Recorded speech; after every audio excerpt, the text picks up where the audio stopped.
I need to search for information about YouTube storytelling best practices to ensure I create content that follows platform guidelines. Based on the monetization guidelines, I can create original storytelling content with human narration and authentic emotional depth. Here's the confessional storytelling script. The day I realized I'd been playing the victim for 8 years was the day my husband finally gave me exactly what I'd been begging for, and I discovered I never actually wanted it at all. I married Marcus when I was 23. He was 31, confident, established, the kind of man who walked into rooms and people noticed. I thought I was so lucky. My friends said I was. My mother said he was a catch, and for a while I believed I'd won some kind of lottery I didn't even know I'd entered. But somewhere between year 2 and year 5, I started feeling invisible. Not in some dramatic, movie scene kind of way. It was quieter than that. More like I was fading at the edges. Marcus worked late. He traveled for business. He was always tired when he came home, and I was always waiting. Dinner ready, house clean, smile practiced. I told myself it was just marriage, that everyone goes through this, that love looks different after the honeymoon phase ends. But God, I was lonely. I started writing in a journal, pages and pages of things I couldn't say out loud. How I felt like a piece of furniture he walked past every day without really seeing. How I wanted him to ask me about my dreams, my fears, anything beyond what was for dinner. How I missed feeling wanted, not just needed. And then one night, after another silent dinner where he barely looked up from his phone, I finally said it. The thing I'd been holding in for months. If you subscribe now, you'll understand why what I said next changed everything. Because once I spoke those words out loud, there was no taking them back. I told Marcus I felt alone, that I needed more from him, more attention, more effort, more of him. I expected him to get defensive, to make excuses, to tell me I was being dramatic. Instead, he just looked at me with this strange expression I couldn't quite read and said, "Okay, I'll try harder." I should have felt relief, victory even, but something in his tone made my stomach twist. The next morning, everything changed. Marcus woke me up with coffee in bed. He kissed my forehead and asked what I wanted to do that day. We went to brunch at this cafe I'd mentioned wanting to try 6 months ago. He remembered. He held my hand across the table. He asked me questions about the book I was reading, the friend I'd been worried about, the project I'd been working on. It was everything I thought I wanted, but it felt like I was watching it happen to someone else. The attention continued. Flowers delivered to the house on Tuesday afternoon for no reason. A text in the middle of the day asking how I was doing. Him coming home early on Friday to take me to dinner. Compliments. Conversations. Eye contact. It should have been perfect, and I hated every second of it. At first, I couldn't understand why. This was what I'd been begging for, wasn't it? This was the version of our marriage I'd cried myself to sleep wishing for. So why did it feel like a performance? Why did every kind word sound rehearsed? Why did I want to pull away every time he reached for me? Because it wasn't real. And somewhere deep down, I'd known that from the beginning.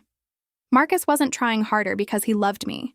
He was trying harder because I'd given him a task, a checklist, a problem to solve. And he was solving it the same way he solved everything else in his life.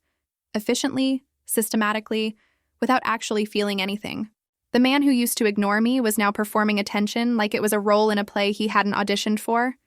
And the worst part? I realized I'd been performing too. For 8 years, I'd been playing the perfect wife, waiting for him to play the perfect husband. I'd convinced myself that if he just tried harder, if he just gave me more, then I'd be happy. Then we'd be happy. But you can't script your way into love. You can't manufacture intimacy through conscious effort alone. And I'd spent almost a decade of my life waiting for something that was never going to feel the way I needed it to. Stay with me, because this is where everything starts to unravel. And trust me, you need to hear what happened next. I started avoiding him. Not obviously. Not in a way he'd notice right away. But I'd linger in the shower a little longer. Take walks by myself, say I was tired and go to bed early. Anything to avoid the uncomfortable feeling of being the center of his forced attention. Marcus noticed, of course. One night, about 3 weeks into his newfound dedication to our marriage, he cornered me in the kitchen and asked what was wrong. "Nothing," I said automatically.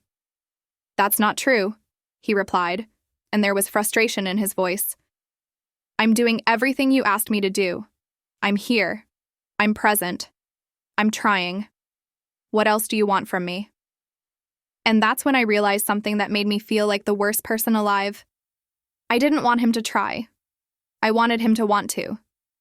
There's a difference, you understand, between someone making an effort because you ask them to and someone making an effort because they can't imagine not making it. Between duty and desire. Between obligation and love. And Marcus? He was obligated. Every kind word, every thoughtful gesture, every attempt at intimacy, it was all coming from his head, not his heart. He was checking boxes because I'd told him the boxes existed. But I wanted someone who saw the boxes without being told, who wanted to check them without a prompt, who loved me not because I'd asked him to try harder, but because trying harder never even crossed his mind because loving me came naturally. I didn't know how to explain that to him. I didn't even know how to explain it to myself. So I just stood there in our kitchen, looking at this man who was genuinely trying to save our marriage, and felt absolutely nothing. "I don't know," I whispered. "I don't know what I want anymore." That's when he said the thing that broke me. "You never did." He wasn't angry when he said it. He sounded tired, defeated, like he'd finally figured out something he should have known all along. "You've been waiting for me to turn into someone else this entire time," Marcus continued. "Someone who reads your mind, someone who just knows what you need without you saying it, someone who makes you feel something you can't even define. But that person doesn't exist. I'm just me. I've always been just me." And he was right. I'd spent 8 years resenting him for not being the person I'd imagined he could be, the person I thought he should be, the person I needed him to be. But I'd never actually looked at who he really was. And the person he really was? He wasn't cruel. He wasn't neglectful. He wasn't trying to hurt me. He was just limited in his capacity to connect, in his ability to be emotionally present without conscious effort, in his understanding of what love was supposed to feel like. He was doing his best. His best just wasn't enough for what I needed. And that realization was devastating. But here's the part I'm almost afraid to admit. The part that makes me question everything about myself. Once I accepted that our marriage was never going to be what I wanted, I felt relieved. Not sad. Not angry. Relieved. Like I'd finally been given permission to stop trying, stop hoping, stop waiting for him to magically transform into someone different. I could just let go. What I did with that relief is something I'm still not sure I can forgive myself for. Keep watching, because you need to understand the choice I made next. 3 months after that conversation in the kitchen, I met someone. His name was Ethan. He was a friend of a friend, someone I'd been introduced to at a dinner party I'd gone to alone because Marcus was traveling for work again. We started talking about books, about art, about all these small, meaningless things that felt enormous because someone was actually listening to my answers. I didn't plan it. I didn't wake up one morning and decide to be that kind of person. But Ethan paid attention to me in a way that felt effortless, natural, like he couldn't help himself. And after years of begging for scraps of attention from my husband, having someone offer it freely felt like oxygen after holding my breath underwater. We exchanged numbers. Just as friends, I told myself. Just someone to talk to. The texts started innocently enough. Recommendations for books, links to articles we thought the other would find interesting, conversations that lasted hours about philosophy, about meaning, about life. And then one night, after a particularly bad fight with Marcus about something I can't even remember anymore, Ethan texted me and asked if I was okay. I broke down and told him everything. About my marriage, about feeling unseen, about the loneliness that had become so normal, I'd almost forgotten what it felt like to not be lonely. He listened. He understood. And when he told me I deserved better, I believed him. Because I wanted to. We met for coffee the next week, then lunch the week after that, then walks in the park, long drives with no destination, Stolen hours where I could pretend I was someone different, someone wanted, someone seen. I never touched him, never kissed him, never crossed that physical line I'd drawn for myself. But emotionally, I was already gone. I was having an affair, just not with my body, with my heart. With the parts of me I'd locked away in my marriage because there was nowhere for them to go. And the worst part? I wasn't even guilty about it. Marcus was still trying at home, still bringing flowers, still asking about my day, still performing the role of attentive husband because that's what I'd told him I needed. But I'd stopped caring. I'd found something else, someone else, a connection that felt real instead of rehearsed. And I convinced myself I deserved it. Stay with me. Because what happened when Marcus found out? That's when my entire world collapsed. I don't know how he figured it out. I'd been so careful. No late nights, no suspicious phone calls, nothing physical to discover. But one evening, about 5 months into my emotional entanglement with Ethan, Marcus came home from work and asked me to sit down. His face was calm. Too calm. "I read your journal," he said quietly. My blood went cold. I'd been writing everything down, every conversation with Ethan, every feeling, every moment of connection I'd been missing in my marriage, every comparison between what I had with my husband and what I'd found with someone else. It was all there, in black and white, in my own handwriting. "You read my journal," I repeated, my voice barely above a whisper. "I shouldn't have," Marcus admitted, "but you left it open on the nightstand last week, and I saw his name, and I couldn't stop myself." We sat in silence for what felt like hours. Finally, I found my voice. "I never touched him. I know," Marcus interrupted. "But that almost makes it worse, doesn't it? You didn't need to touch him. You gave him everything else." He was right, again. I'd been so focused on not crossing the physical line that I'd convinced myself I wasn't really betraying anyone. But I'd given Ethan all the parts of myself I'd been withholding from my husband, the vulnerability, the intimacy, the emotional presence. I'd given a stranger everything I'd been begging Marcus to want from me. "I've been trying so hard," Marcus said, and for the first time in years, I heard actual emotion in his voice. "I've been doing everything you asked, and it still wasn't enough. I still wasn't enough." And that's when I realized the devastating truth. It was never about Marcus not trying hard enough. It was about me not loving him enough. Not the way he was, not for who he actually was instead of who I wanted him to be. I'd spent 8 years blaming him for not meeting my needs without ever asking myself if maybe, just maybe, we simply weren't right for each other. If maybe we'd never been right for each other. And instead of facing that truth, instead of having the courage to end things honestly, I'd escaped into someone else's attention while keeping the safety and security of my marriage intact. I'd wanted everything. The stability Marcus provided and the emotional connection Ethan offered. And now I had nothing. "What do you want me to say?" I asked, tears streaming down my face. Marcus looked at me with an expression I'd never seen before.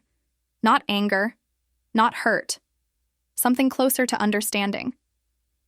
"I want you to be honest," he said, "about what you actually want. Not what you think you should want. Not what you've convinced yourself you want. What you actually, truly want." And I couldn't answer him, because I didn't know. You're probably wondering what I chose, whether I stayed or left, whether I tried to fix things with Marcus or took a chance on Ethan. Keep watching, because the answer isn't what you think. I didn't choose either of them.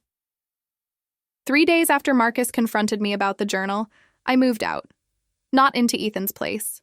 Not into some romantic fantasy where everything would magically be better. I got my own apartment. A small studio across town with empty walls and silence. I told Marcus I needed time to figure out who I was outside of being his wife. Outside of being the woman waiting to be chosen. Outside of all the roles I'd been playing for so long I'd forgotten they were performances. I ended things with Ethan the same day. He was devastated. He said he didn't understand, that we had something real. that we could be together now without hiding. But I realized that what we had was never real either. It was a fantasy, a reaction to my marriage falling apart, a connection built on my brokenness and his availability. I didn't know Ethan, not really. I'd never seen him on a bad day, never watched him handle stress or disappointment, never dealt with his flaws or limitations. I'd only ever known the best version of him, the one that showed up during stolen moments when reality didn't matter. That's not love, that's escapism. And I needed to stop escaping. So I sat in my empty apartment and forced myself to face the truth I'd been running from for years. I'd spent my entire adult life looking for someone else to make me feel complete. First Marcus. Then, when that didn't work, Ethan. Always searching outside myself for something that could only ever come from within. I'd blamed Marcus for not seeing me without ever really seeing myself. I'd resented him for not knowing what I needed without ever knowing what I needed. I'd waited for him to make me happy without ever taking responsibility for my own happiness. And now, at 31 years old, I had to start over. Alone. With nothing but my own reflection and the wreckage of 2 relationships I'd destroyed. It's been 9 months since I moved out. Marcus and I are divorced now. The papers came through last month. It was civil, sad, final. He's already dating someone new. I saw her picture on social media. She looks happy. He looks happy. Maybe he's trying harder with her. Maybe she's easier to love than I was. Maybe they're just better suited for each other. I hope so. He deserves that. Ethan reached out a few times in the beginning, asking if I'd changed my mind, saying he missed me. But eventually the messages stopped. I heard through mutual friends that he's seeing someone too now. And me? I'm still alone, still figuring things out, still learning how to be comfortable with my own company. Some days are better than others. I go to therapy now, every Tuesday afternoon. We talk about attachment styles, about patterns, about the difference between loneliness and solitude. I'm learning that I confuse being chosen with being loved, that I sought validation instead of connection, that I wanted someone to complete me instead of complement me. I'm learning that I have to be whole on my own before I can be part of something with someone else. It's hard work, harder than I expected. Because it means facing all the parts of myself I'd been avoiding by focusing on my marriage, on Marcus's failures, on Ethan's attention. It means acknowledging that I was just as responsible for the death of my marriage as Marcus was. That we both showed up with our limitations, our blind spots, our inability to give each other what we needed. It means accepting that sometimes love isn't enough if you're not the right kind of match, and it means making peace with the fact that I hurt people. Marcus, Ethan, myself. I caused real damage because I was too afraid to be honest about what I was feeling. Because I wanted to have it all without losing anything. Because I chose comfort and cowardice over courage and truth. But here's what I've also learned. I'm stronger than I thought I was. That night, I finally told Marcus I felt alone. That was the first honest thing I'd said in our marriage in years. It was clumsy and incomplete and led to all the wrong places. But it was real. And moving out? Getting my own place? Choosing to be alone rather than settle for relationships that weren't serving anyone. That took more strength than staying ever did. I'm not proud of how I got here. Of the affair that wasn't quite an affair. Of the lies I told myself. Of the hurt I caused. But I'm starting to be proud of what I'm building now. A life that's actually mine. Not what I think it should be. Not what someone else wants it to be. Just mine. Some nights I still lie awake and wonder what would have happened if I'd made different choices. If I'd been honest with Marcus earlier. If I'd ended things before finding comfort in someone else. If I'd had the courage to be alone when I first realized our marriage was broken instead of trying to fix it with attention I had to beg for. But I can't change the past. I can only learn from it. And what I've learned is this. You can't love someone into being what you need them to be.